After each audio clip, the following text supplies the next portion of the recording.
Le développement durable de l'Afrique exige de mettre davantage l'accent sur la transformation structurelle et la croissance inclusive, bien que le continent dispose de ressources suffisantes pour soutenir son programme de développement. Nombreux sont les États membres qui doivent faire des efforts en matière de politique budgétaire et fiscale. Ces circuits-là, il y a des circuits qui sont légaux, comme par exemple les entreprises qui travaillent, font des contrats avec nos États, qui viennent exploiter les ressources, par exemple naturelles, parce que 60% de ces flux en Afrique concernent les ressources minières, surtout extractives donc.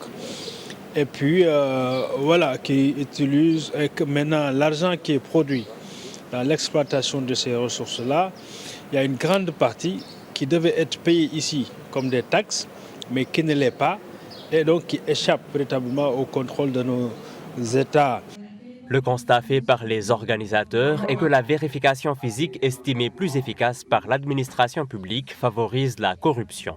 Ce qui occasionne la présence et parfois la familiarité entre les agents. Nous sommes des êtres humains qui sont susceptibles d'être corrompus, qui sont susceptibles d'être exposés à certaines faveurs qui risqueront d'impacter d'une forme ou d'une autre sur le travail des agents publics.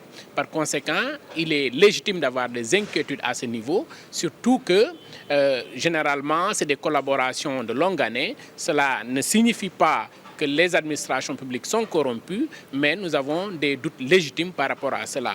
Alors l'alternative serait quoi? C'est de définir des chartes d'éthique qui pourraient encadrer le travail de ces vérificateurs-là. Cet atelier de partage a pour objectif de mettre à la disposition des partenaires institutionnels, la société civile ainsi que tous les acteurs, des informations cruciales sur l'impact des flux financiers illicites dans les économies africaines.